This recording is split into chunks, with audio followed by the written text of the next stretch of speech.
Hi, I'm Jacob Hornberger, president of the Future of Freedom Foundation, joined by Sheldon Richmond, vice president of the foundation. This is our weekly show, The Libertarian Angle, the show that brings you the libertarian perspective that you're certainly not going to get in the mainstream media. Sheldon, 100-year anniversary of the Great War, World War I.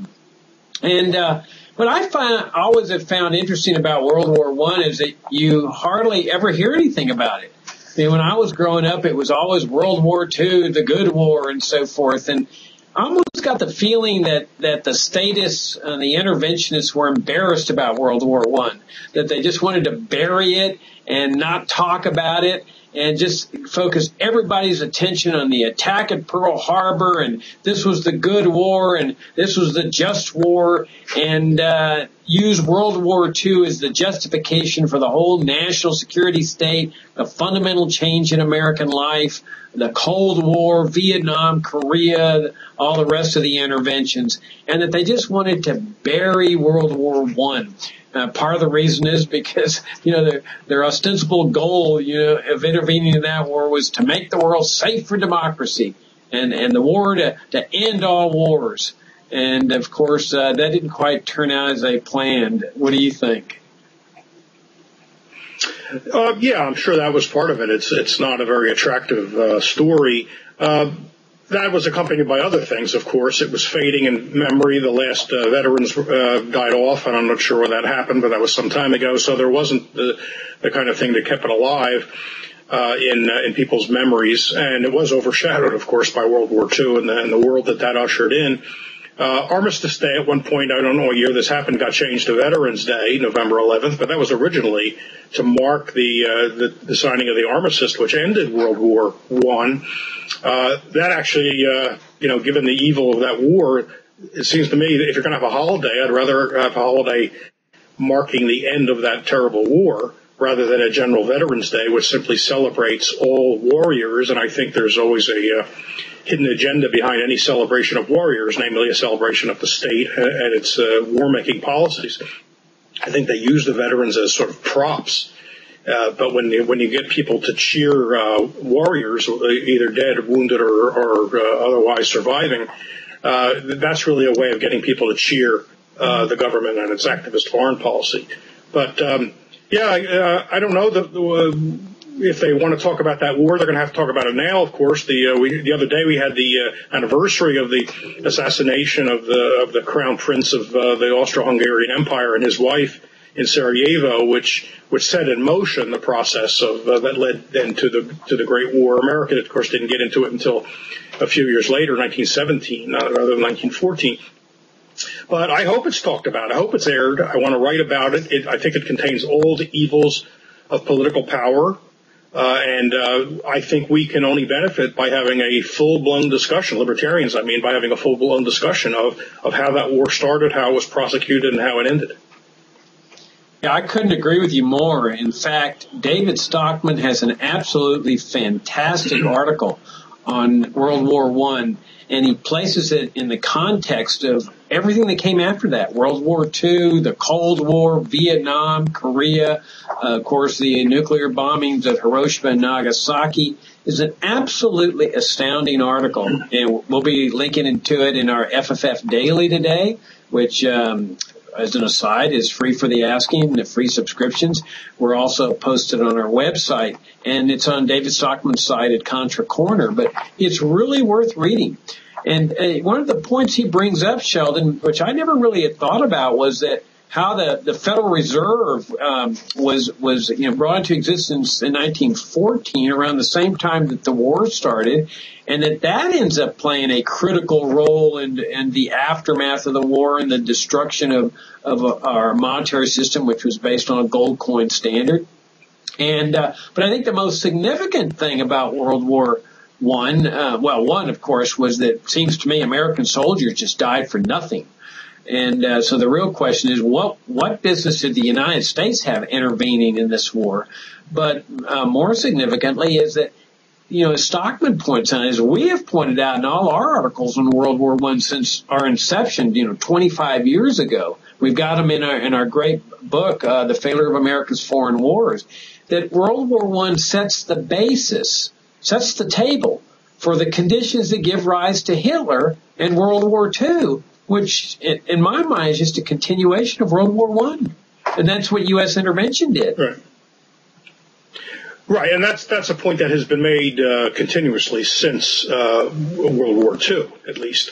There's also a very good article today at Forbes.com by Doug Mondo discussing the war in terms of that war in terms of current events.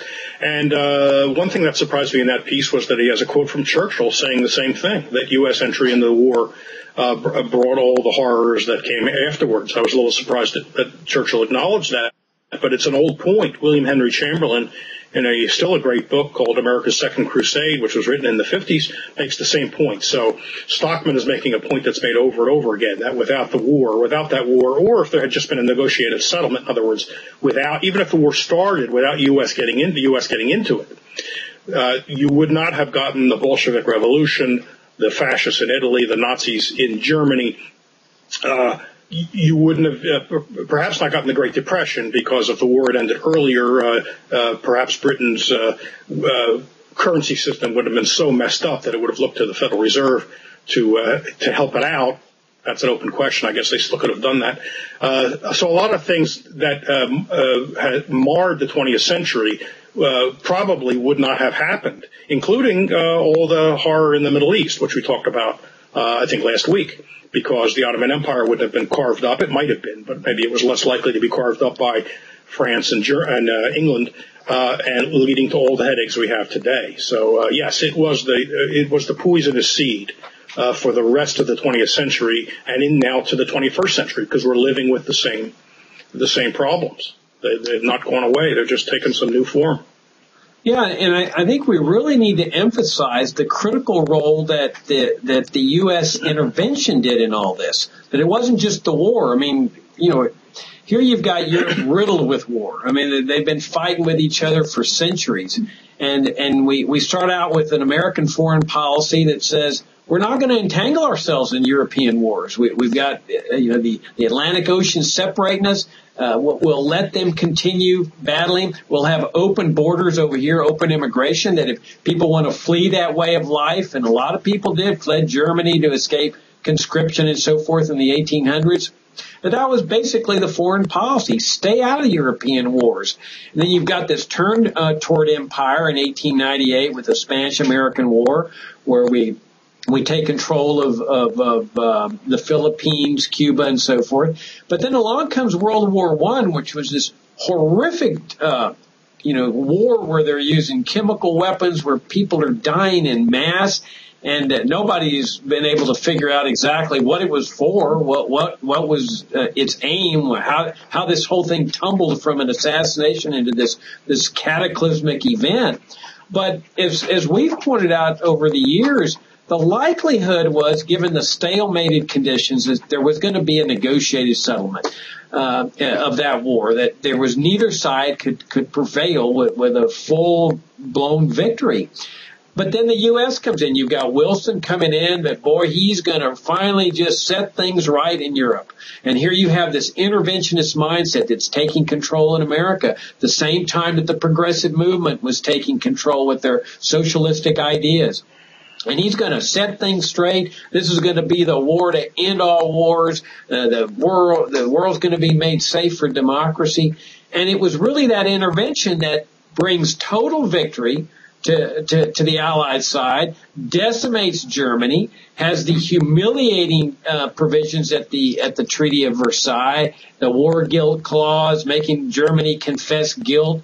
The betrayal that Germany felt when they agreed to the ceasefire, that things were not going to be imposed upon them, the Treaty of Versailles, and all of those conditions then are used later on. The Polish corridor are used by Hitler to help him achieve his rise to power.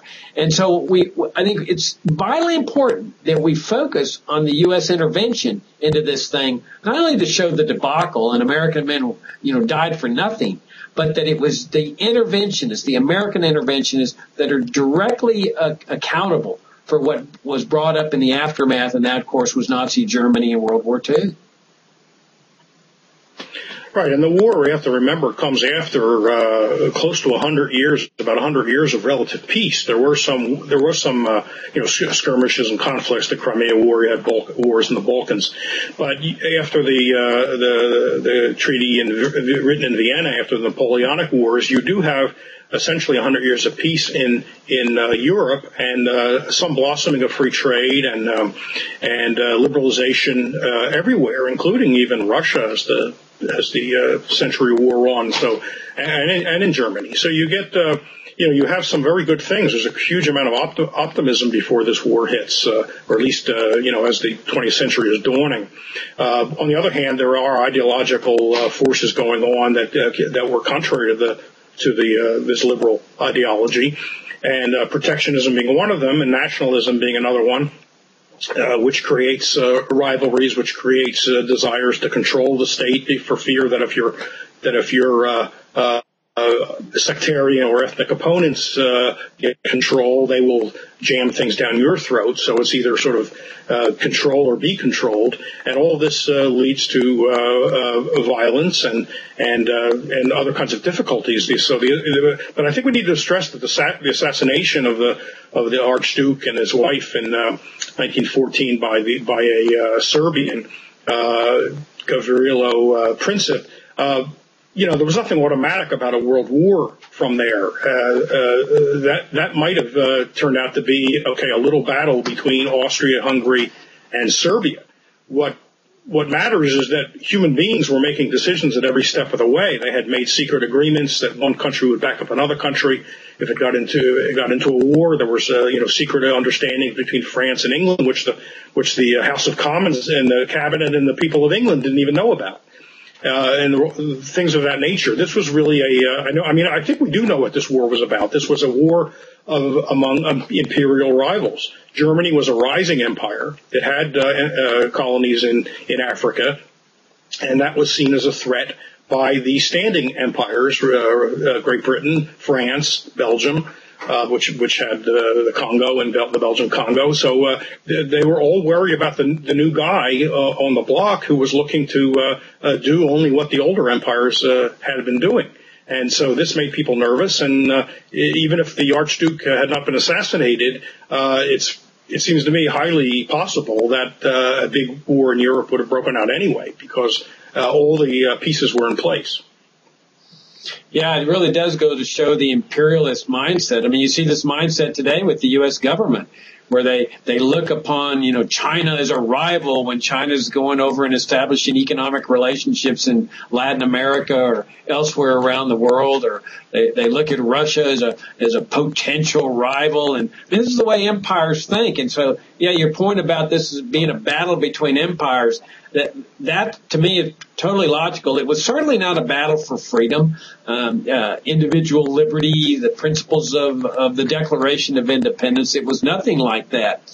And one of the interesting aspects also was it really goes to show what happens to the freedom of people at home too, because that's another part of what's been blocked out of our collective memory is the horrible tyranny here at home under which Americans were suffering. You've got the Espionage Act that comes into play.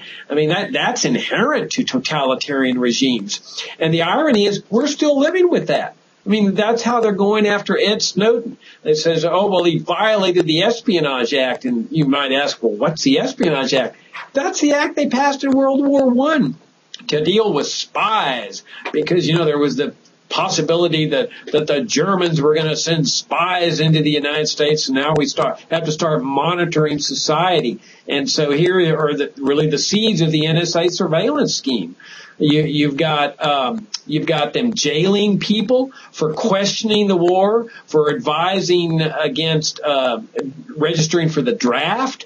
Clear violations of freedom of speech, and you've got a bunch of anti-German sentiment, prejudice against German Americans. They were telling people that they were making it even illegal in certain parts of the country to teach German in the public schools. I mean, it really goes to show you what war does to your own society, that it's not just something over there.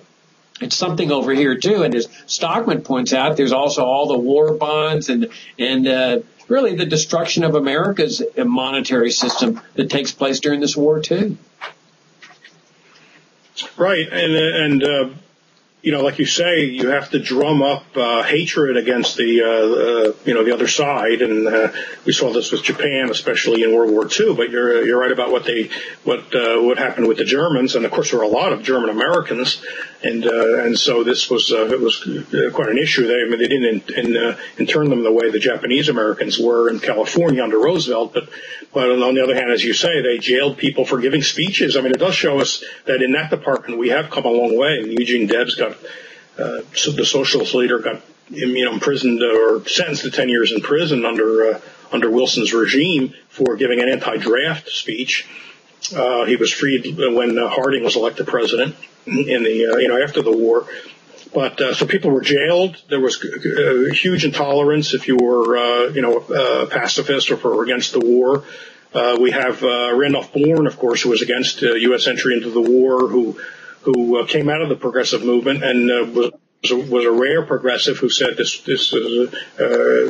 war should be, the U.S. should keep as far away from it as possible. That going into wars like riding a wild elephant, you can never claim which direction it's going to go.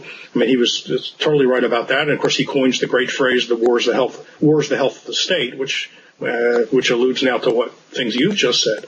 So it was a disaster all around. Wilson had what sounded like high-minded principles when he went to the Paris Peace Conference. He had his 14 points, which really didn't defend self-determination of the peoples who had been colonialized, in Europe and other places, in Middle East and Africa. But at least he sort of made sounds in that direction, more than the British and the French were doing. But then he got sick. He was not in good health. And he didn't, was in no position to even push his program. And so, it was ignored. Even the League of Nations he acknowledged, which even some classical liberals have favored something like the League of Nations. The British and the French turned that into simply a victors organization that would dictate to the losers. And so it wasn't even what Wilson had envisioned. And of course the Senate never ratified it. The U.S. never joined it. It was a complete mess.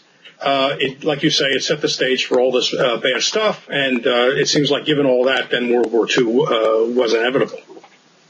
Yeah, I think World War II is just a continuation of World War I, because most of the stuff that Hitler was pointing to that was garnering him support was what had gone on in World War I, and especially the Treaty of Versailles and the Polish Corridor and so forth. But, I think we should also talk a little bit about the reaction of the American people after World War I, because after World War II, you have this pro-government, pro-state, pro-national security state deference to authority mindset. But after World War I, it was exactly the opposite. I mean, people had still, they'd been in touch with the anti-interventionist philosophy of the United States, and so after World War I, the American people saw what a debacle it was. They saw that American men had died for nothing. They saw that there was no war to end all wars. It was just a total disaster. And so they wanted no part of this again. And they rejected even the League of Nations, and they said, we're going to mind our own business here. And that was the attitude. So when World War II starts, or at least the war between Germany and Great Britain, most Americans just saw it as a continuation. Like, here we go again. And we're not going to get American men involved in this thing. We're not going to have another waste of tens of thousands of lives. And that was the attitude, the overwhelming attitude of the American people. I don't know what the percentage was, but I would say it was probably around 90% You had the America First Committee that was opposed to U.S. involvement in another World War, World War II. And the whole mindset was against this thing. And of course, even Roosevelt fed into this when he was running for re-election in 40. He said, "I have said it again, but I'll say it again and again. Your boys are not going to be sent to die in foreign wars." But yet we know that Roosevelt was doing everything he could to involve the United States in World War II. You know, provoking the Germans first, then provoking the Japanese, and doing everything under the table to involve our country into that war. And of course, after World War II, the interventionists said, you know, we're not going to make the same mistake here. After World War I, we're not going to give the American people a chance to recoil against this war, despite the fact that the communists now had all of Eastern Europe and East Germany. And so you have rise of the national security state, the Cold War, the hot wars, Vietnam, Korea, and so forth. But we shouldn't forget that after World War I, that sentiment was stay out of another one. I was going to say that George Kennan made an interesting point some years ago as the World War II was coming along. If you think of who was in power, who ruled Russia, Soviet Union, and Germany, you have Stalin and Hitler. Who would not at that point have traded Stalin and Hitler for the Tsar and the Kaiser? The Kaiser was considered this great monster, according to the British, French, and Wilsonian propaganda. But who in 1939 wouldn't have, in a moment, taken the Tsar and the Kaiser over Stalin and Hitler? It's a pretty easy choice. One thing that came out of World War I, which didn't come out as full blown in World War II, was revisionist history. You had a set of historians who were intent after World War I on telling the real story and not simply repeating the official history that the victors had written. And so you have Sidney Fay and Harry Elmer Barnes and Walter Millis, I believe his name was. So you have a group of historians who are attempting to set the record straight, showing that Germany was not uniquely guilty, that blame goes all around. That the British, the French, the Russians also had designs, mostly the French and the Russians, with Britain having agreed secretly to back up France. And the word revisionism, as I understand it, comes out of not the idea of revising history, although it certainly implied that, and then became that's what the word came to mean. But actually, it referred to revising the Treaty of Versailles, something you referred to earlier, because the treaty, as even the British agreed, was totally based on the premise that the only evildoer in the run-up to World War I was the Germans. And they said quite clearly that if you deny that premise, then you have to deny the Treaty of Versailles, because, like I said, it's unlike what happened at the Congress of Vienna after the Napoleonic Wars.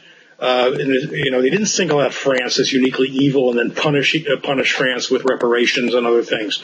But the Germans were branded as uniquely evil, hit with heavy reparations, other kinds of hardships. The British starvation blockade on Germany extended about 4 months after the signing of the armistice. I mean, they were starving the Germans. A lot of those teenagers who went hungry and were suffering, ended up becoming Hitler Youth years later.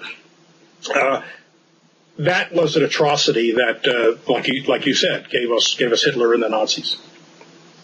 Yeah, and then, of course, when the revisionists started up after World War II, they went after them with everything, trying to destroy their careers, and they were not going to let the revisionists accomplish what they had accomplished in World War I when they started opening up all the files and records and realizing what World War I was really all about. They were not about to let that happen in World War II.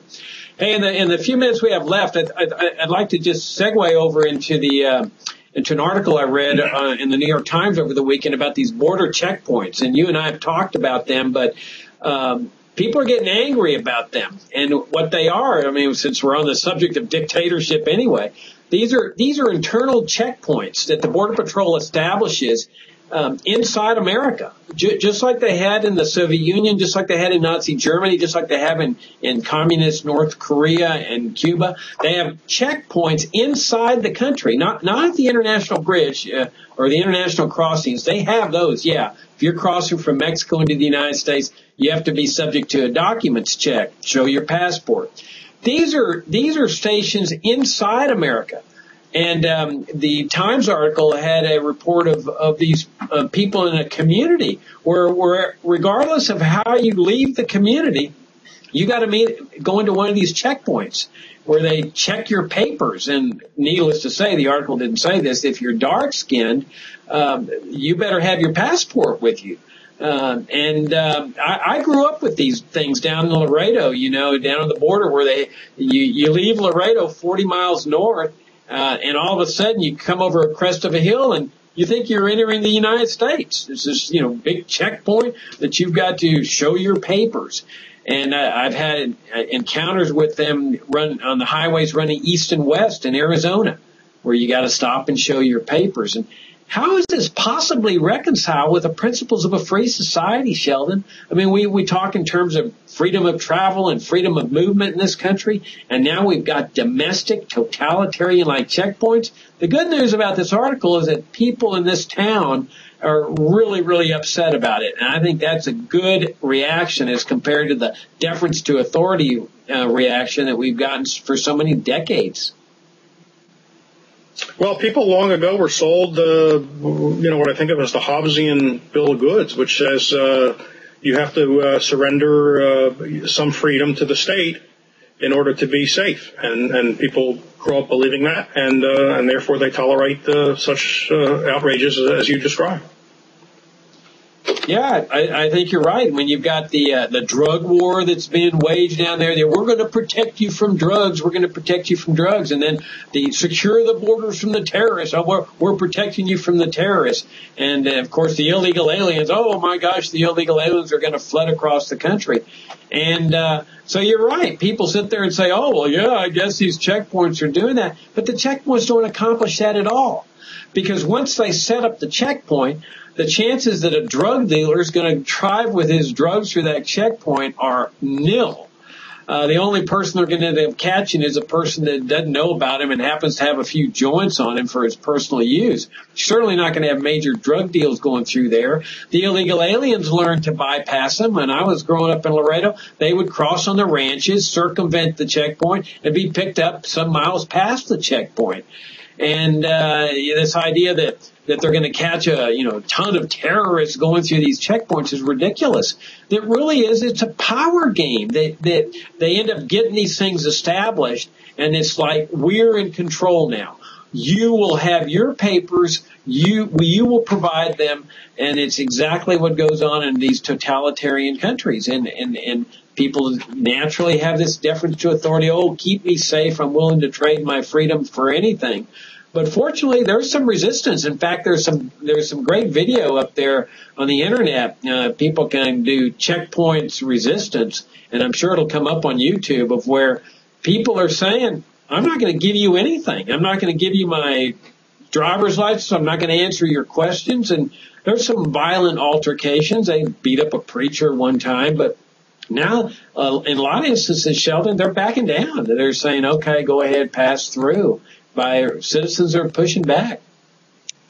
Well, to bring this full circle, John Maynard Keynes reminds us in his 1919 book, The Economic Consequences of the Peace, that before World War I, you could travel the world without a passport.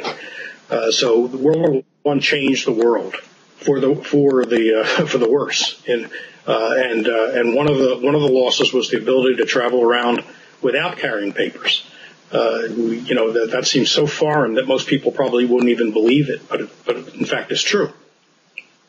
Yeah, it fits in with what you were saying earlier about by and large, okay, yeah, there were some major catastrophes, civil war here in the United States in the 19th century.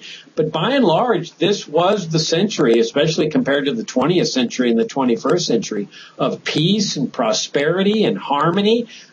Imagine people traveling without passports, without papers. It was really a remarkable period. It certainly wasn't ideal from a libertarian standpoint, but compared to what we have today, it certainly was significantly better. In any event, we're out of time. That's our show for the week, and this is the Libertarian Angle with Sheldon Richman and Jacob Hornberger, and we'll see you next time.